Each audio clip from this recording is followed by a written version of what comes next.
একটি রাস্তার প্রস্থ দেওয়া আছে 3.65 মিটার এবং রাস্তার যে বাঁকের সে ব্যাসার্ধ সেটা 170 মিটার দেওয়া আছে। এখন একটা সতর্কতা বোর্ডে অর্থাৎ রাস্তার পাশে দিয়ে যেই সাইনবোর্ডগুলো লাগানো থাকে না, যে তুমি এত ভেলোসিটির বেশি যাইতে পারবা না এই রাস্তায়, সেখানে তোমার রাস্তার যে সর্বোচ্চ গতিসীমা সেটা দেওয়া ছিল 30 কিলোমিটার পার আওয়ার। ঠিক আছে, এখন একজন বাইক চালক উক্ত রাস্তার বাঁকে সেই বাঁকে 60 কিলোমিটার পার আওয়ার বেগে মোটর চালাতে ইচ্ছুক। সো গতে বের করতে বলছে তোমার রাস্তার ভিতরের অপেক্ষায় বাইরের প্রান্ত কত অংশ উঁচু সেটা তোমার বের করতে হবে। আচ্ছা, এখন কিভাবে বের করবা এটা, সেটার জন্য তোমার রাস্তার কিছু ক্রাইটেরিয়া সম্পর্কে একটু জানা উচিত, রাস্তার মেজারমেন্টগুলো একটু জানো। ধরো আমি একটা রাস্তা তৈরি করলাম, সেই রাস্তায় আমি একটা বাঁকে খুবই বড় ব্যাসার্ধের একটা বাঁক, সেই বাঁককে যদি আমি নিরাপদে গাড়ি চালাতে চাই তাহলে আমাকে সেখানে অবশ্যই ব্যাংকিং যুক্ত করে রাস্তাটা তৈরি করতে হয়। এখন রাস্তায় যখন আমি ব্যাংকিং তৈরি করি সেটা কিভাবে তৈরি করি, অ্যাকচুয়ালি আমার রাস্তার ভিতরের প্রান্ত থেকে বাইরের প্রান্তটা কিছু পরিমাণ উঁচু বানায়া তারপর এখানে পিচ ঢালাই দিই। সো এটা বানানোর পরে আমরা কি করি, এখানে পিচ ঢালাইটা দেওয়ার পরে আমাদের যে রাস্তাটা তৈরি হয়ে যায়। এখন এই রাস্তার ভিতরে যখন আমরা তৈরি করলাম রাস্তাটা, ভিতরের প্রান্তটা থেকে বাইরের প্রান্তকে ধরো এইচ হাইটে তুমি তৈরি করছো রাস্তা, এবং এই যে রাস্তার যে প্রস্থ সেই প্রস্থটা তুমি চিন্তা করো, রাস্তার যেই প্রশস্তটা সেটা দেওয়া আছে প্রশ্নে 3.65 মিটার, বাট এটাকে আমরা ধরো ডি চিন্তা করলাম। তাহলে আমি যে রাস্তাটা তৈরি করলাম, হ্যাঁ, সেই রাস্তার ডি এবং এইচ কখনোই কি চেঞ্জ হবে? আমি যদি কম ভেলোসিটিতে আসি বা বেশি ভেলোসিটি নিয়ে গাড়ি চালাই রাস্তার উপর দিয়ে, আমার রাস্তার মেজারমেন্টগুলো কিন্তু চেঞ্জ হবে না। ফলে আমি যে রাস্তাটা তৈরি করছি সেটার জন্য থিটার মান কত, এটা তুমি যদি সিম্পল জ্যামিতি দিয়ে বের করো এই জিনিসটা, যে তোমার এখানে লম্ব দেওয়া আছে এবং অতিভুজ দেওয়া আছে, তাহলে তুমি থিটা কীভাবে বের করবা? সাইন থিটা দিয়ে। তাহলে সাইন থিটা যদি বের করতে পারো তাহলে এখানে থিটা হবে কি সাইন ইনভার্স, উপরে হবে লম্ব আর নিচে হবে কি অতিভুজ। তাহলে এই ইনফরমেশন থেকে সাইন ইনভার্স h/d, এইচ এর মান আমরা জানি না, ডি এর মান 3.65, এটা থেকে আমি যে থিটাটা বের করতে পারবো সেটা তো আমাদের কি ব্যাংকিং কোণ হবে না? এখন এই ব্যাংকিং কোণটা কি অ্যাকচুয়াল ব্যাংকিং কোণ নাকি না? সো অ্যাকচুয়াল বলতে কি বোঝাইছে তাহলে আমি এখানে, কারণ হচ্ছে তোমার এখানে ব্যাংকিং কোণের কিন্তু বইয়ে দেখবা আরেকটা ইকুয়েশন আছে। ব্যাংকিং কোণের আরেকটা ইকুয়েশন কি, tan theta is equals to v square by rg। এই ইকুয়েশনটার ভিতরে খেয়াল করো প্যারামিটারগুলা, থিটা তো তোমার ব্যাংকিং কোণ মিন করতেছে বুঝলাম, সমীকরণের বাম পাশে ব্যাংকিং কোণ আছে, বাট সমীকরণের ডান পাশে কি আছে? সমীকরণের ডান পাশে আছে তোমার রাস্তার ব্যাসার্ধটা এবং তোমার যে গাড়ির ভেলোসিটি সেটা। এখন একটা রাস্তা যখন তুমি তৈরি করো সেই রাস্তার ব্যাসার্ধ তো কখনোই চেঞ্জ হয় না, তাহলে রাস্তার ব্যাসার্ধ চেঞ্জ না হইলে এখানে আর তুমি চেঞ্জ করতে পারবা না। তাহলে আর কনস্ট্যান্ট, জি হচ্ছে কনস্ট্যান্ট, আমরা জানি অভিকর্ষ ত্বরণ কনস্ট্যান্ট। তাহলে এখানে কি ভেলোসিটি কি কনস্ট্যান্ট না? এই যে ভেলোসিটিটা, এই ভি ভেলোসিটি হচ্ছে আমরা কোন বেগে যাইতেছি, অর্থাৎ আমরা কোন বেগে যাত্রা করি সেই ব্যাগটাই হচ্ছে আমাদের এখানে কি স্মল ভি। তাহলে আমরা যে বেগে যাত্রা করি এটা তো আর কনস্ট্যান্ট না। এখন এটা যদি কনস্ট্যান্ট না হয়, ভিন্ন ভিন্ন হয়, তাহলে তোমার ট্যান থিটার মানও কি ভিন্ন ভিন্ন হবে না?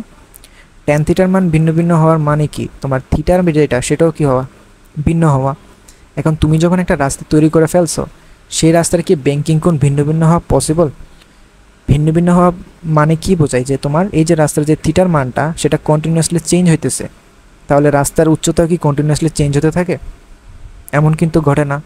তাহলে যদি এমন না ঘটে তার মানে আমরা এই ইকুয়েশন দিয়ে যে থিটাটা বের করব সেই থিটাটা অ্যাকচুয়ালি রাস্তার ব্যাংকিং কোণ না। সো এটা কোন ধরনের ব্যাংকিং কোণ এই জিনিসটাই মনে রাখতে হবে। সো মনে রাখো জিনিসটা এরকম, tan theta is equals to v square by rg। এই ইকুয়েশন দিয়ে যখন তুমি থিটা বের করবা, এই থিটা তোমাকে যে ইনফরমেশনটা দিবে সেই ইনফরমেশনটা হচ্ছে তোমার প্রয়োজনীয় ব্যাংকিং কোণ। সো কোন প্রয়োজনীয় ব্যাংকিং কোণ? যেই ব্যাগে তুমি জ্বালাতে চাও, যে ভি ভেলোসিটিতে তুমি এই রাস্তায় ছুটে আসতেছো, সেই ভি বেগে চলার জন্যে তোমার যে রাস্তার ভিতরে ব্যাংকিং কোণের প্রয়োজন সেটা হচ্ছে এই থিটার মানটা। এবং আরেকটা ইকুয়েশন যেটা ছিল আমাদের, যে sine theta is equals to h/d। এই ইকুয়েশন থেকে আমরা যে থিটা বের করি সেটা হচ্ছে আমাদের প্রকৃত যে ব্যাংকিং কোণ, সেই মানটা যেটা কখনোই চেঞ্জ হবে না। তাহলে এই কোণটা কখনোই যেহেতু চেঞ্জ না হয়, তাহলে এই ফিক্সড যে ভ্যালুটা, সেই ফিক্সড ভ্যালুটার যদি বেশি তোমার রিকোয়ারমেন্ট হয়, অর্থাৎ থিটা রিকোয়ারমেন্ট এটা যদি আমার বেশি হয় আমার অ্যাভেলেবল থেকে, তাহলে কি আমি সেখানে নিরাপদে চলতে পারবো? সেখানে কিন্তু নিরাপদে চলা যাবে না, ঠিক আছে? তাহলে এটা কখনো নিরাপদ হওয়া সম্ভব যখন থিটা রিকোয়ার্ডের যে ভ্যালুটা সেটা আমার অ্যাভেলেবেলের সমান হবে অথবা এটার ছোট হবে, ঠিক আছে? তার মানে এখন আমরা বুঝতে পারলাম যে কোন সূত্র দিয়ে কোনটা বের করব আমরা। তাহলে প্রশ্নে যে গাড়ির সর্বোচ্চ গতিসীমা 30 কিলোমিটার/আওয়ার নির্দেশিত আছে, তাহলে সেই ব্যাগটা অ্যাকচুয়ালি কীভাবে বের করছে? সেই ব্যাগটা একটা ফিক্সড ভেলোসিটি, যে তুমি এই ভেলোসিটির বেশি এই রাস্তায় চলতে পারবা না। তাহলে সেই ফিক্সড ভেলোসিটির জন্য তোমার ব্যাংকিং কোণের মানটা কি ফিক্সড থাকবে না? ব্যাংকিং কোণের মান যদি ফিক্স থাকে, তার মানে তুমি এই tan θ = v²/rg এই সূত্র দিয়ে ওইটা বের করবা, ঠিক আছে? বাট এই যে থিটাটা, সেই থিটাটা অ্যাকচুয়ালি তোমার প্রকৃত যে ব্যাংকিং কোণের থিটা সেটা হবে।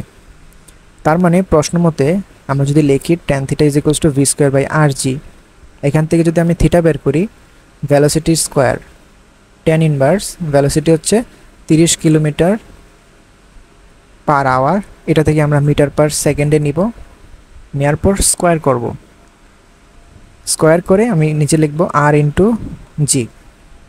তো আমরা করি এই পার্টটা করি, tan ইনভার্স v², সো 30 কিলোমিটারকে তুমি মিটার/সেকেন্ডে নিলে তোমার ভেলোসিটি হবে 8.33 স্কোয়ার। আর ব্যাসার্ধ প্রশ্নে দেওয়া ছিল 170 মিটার, এটার সাথে 9.8 গুণ দিব আমরা, তাহলে আমরা থিটা পেয়ে যাব 2.4 ডিগ্রি। সো এই যে থিটা কোনটা বের হইলো, এটা আমাদের কি বের হয়েছে? অ্যাকচুয়াল থিটাটা বের হয়েছে, যেটা সবসময় কনস্ট্যান্ট থাকবে, ঠিক আছে? তাহলে এই অ্যাকচুয়াল থিটাটা কি আমরা এখানে যে আমরা জ্যামিতিটা আঁকলাম সেই জ্যামিতি থেকে ক্যাপিটাল এইচ এর মান বের করতে পারি না? অবশ্যই বের করা যায়। খেয়াল করো, এই ইকুয়েশন থেকে আমাদের যদি এখন ক্যাপিটাল এইচ দরকার হয়, সেটা আমরা কীভাবে বের করতে পারবো? d × sin θ। সো ডি এর মান প্রশ্নে বলা আছে, রাস্তাটা কতটুকু প্রশস্ত? 3.65। সো 3.65 ইন্টু সাইন 2.4 ডিগ্রি, এটা যদি ক্যালকুলেট করো দেখবা 0.153 মিটার হয় তোমার হাইট, যেটা মিন করতেছে যে উদ্দীপকের যে বাঁকে সেটা রাস্তার ভিতরের প্রান্ত থেকে তোমার বাইরের প্রান্ত 0.153 মিটার উঁচু। সো আশা করি বুঝতে পারছো। এখন ঘ নাম্বারে, বাইক চালক তাৎক্ষণিক কী ব্যবস্থা গ্রহণ করলে নিরাপদে বাঁক নিতে পারবে? সো প্রশ্নতে বুঝতে পারতেছো এখানে কি মিন করছে তোমাকে, যে বাইক চালক সে কিন্তু তোমার এখানে যেই একটা লিমিট দেওয়া ছিল 30 কিলোমিটার/আওয়ার, সেটা কিন্তু সে মানে নাই, ঠিক আছে?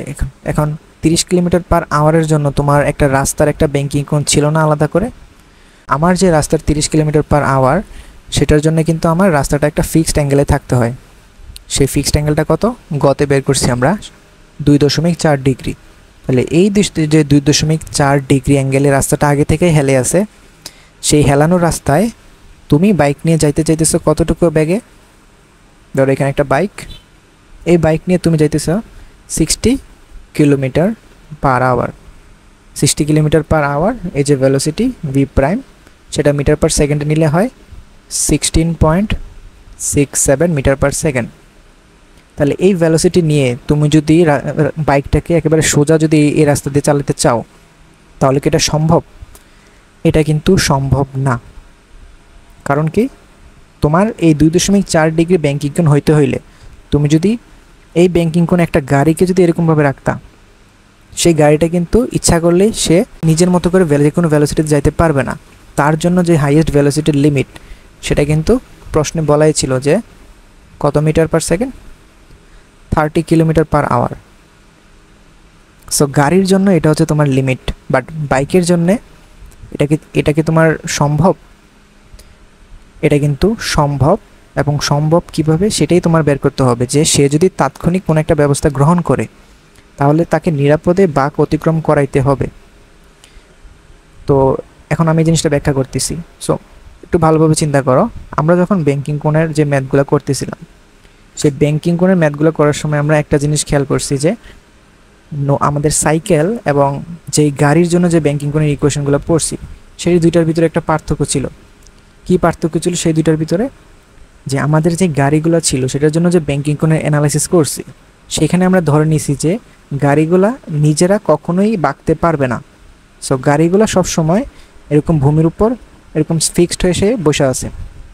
কিন্তু সাইকেল বা মোটর সাইকেলের জন্য কিন্তু এটা সত্যি না।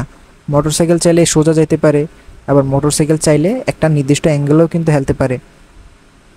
সো মোটর সাইকেলে যেহেতু হেলানো যে জিনিসটা, এটা যেহেতু সম্ভব, তাহলে তোমাকে সেই অনুযায়ী এখানে বের করতে হবে যে মোটর সাইকেলটার যদি এরকম হেলে পড়ার যদি অ্যালাউ থাকে, ঠিক আছে, এখানে যদি সে হেলে পড়ে, তাহলে অবশ্যই সে প্রয়োজনীয় ব্যাংকিং কোণ অর্জন করতে পারবে, যেই ব্যাংকিং কোণে তাকে 60 কিলোমিটার পার আওয়ারে এই বাঁক নিতে যেই ব্যাংকিং কোণটা প্রয়োজন সেটা।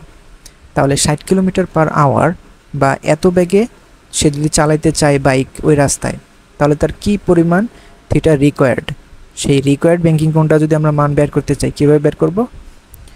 আশা করি খেয়াল আছে, tan inverse V prime square divide by R G. So tan inverse V prime মানে হচ্ছে 16.67 স্কোয়ার ডিভাইডেড বাই ব্যাসার্ধ 170 এবং জি এর মান 9.8। এটা যদি ক্যালকুলেট করো দেখবা 9.457 ডিগ্রি। এটা তার কি হইতে হবে? ব্যাংকিং কোণের মান হইতে হবে। এখন ব্যাংকিং কোণের মান কি এত আছে? আমাদের কিন্তু রাস্তায় ব্যাংকিং কোণ এতটুকু নাই। তাহলে 9.457 থেকে আমাদের যতটুকু আছে দ্যাট ইজ 2.4 ডিগ্রি। এই দুইটার মান যদি আমি ভাগ দিই, তাহলে আমার যেই 7.057 ডিগ্রি যে এক্সট্রা ব্যাংকিং কোণটা প্রয়োজন, সেই ব্যাংকিং কোণের সাথে সে যদি রাস্তার উলম্বর সাথে যদি হেলে যায়, তাহলে কী হবে? সে নিরাপদে বাঁক নিতে পারবে। সো সাইকেলের ক্ষেত্রে ব্যাংকিং কোণের ইকুয়েশনটা ছিল এরকম যে উলম্বর সাথে একটা সাইকেল যেই অ্যাঙ্গেলে হেলে যাবে, এই অ্যাঙ্গেলটা ছিল সাইকেলের জন্য ব্যাংকিং কোণ, ঠিক আছে? এখন সাইকেলটা কিন্তু আগে থেকেই হেলেছিল রাস্তার উপর একটা নির্দিষ্ট অ্যাঙ্গেলে। সো সাইকেলের জন্য যে উলম্ব কোণটা, সেটা কি আগে থেকে হেলে যাবে না? এটা হচ্ছে তোমার উলম্ব রেখা, যেটা ভূমিতে এরকম অবস্থায় ছিল। এখন এই অবস্থা আসার ফলে উলম্ব রেখাটা আগে থেকেই কিছু পরিমাণ অ্যাঙ্গেল হেলেছিল। এখন সাইকেলের জন্য এই অ্যাঙ্গেলটা তোমার হওয়া উচিত ছিল কত? প্রশ্ন মতে এই অ্যাঙ্গেলটা হওয়া ছিল 9.475 ডিগ্রি। বাট আগে থেকে যেহেতু সে 2 ডিগ্রি 4 ডিগ্রি আগে থেকে উলম্বটা হেলেছিল, তো আলটিমেটলি এই ভ্যালুটা যদি এখন তুমি ক্যালকুলেট করো যে তোমার ব্যাংকিং কোণ এখন কতটুকু সাইকেলকে হেলতে হবে, সেই মানটা তোমার হবে কত? 7.057 ডিগ্রি। আশা করি বুঝতে পারছো। যদি কোনো জায়গাটা বুঝতে না পারো, অবশ্যই কমেন্টে এই জিনিসটা জানাবা, আমি চেষ্টা করবো অ্যান্সার দেওয়ার।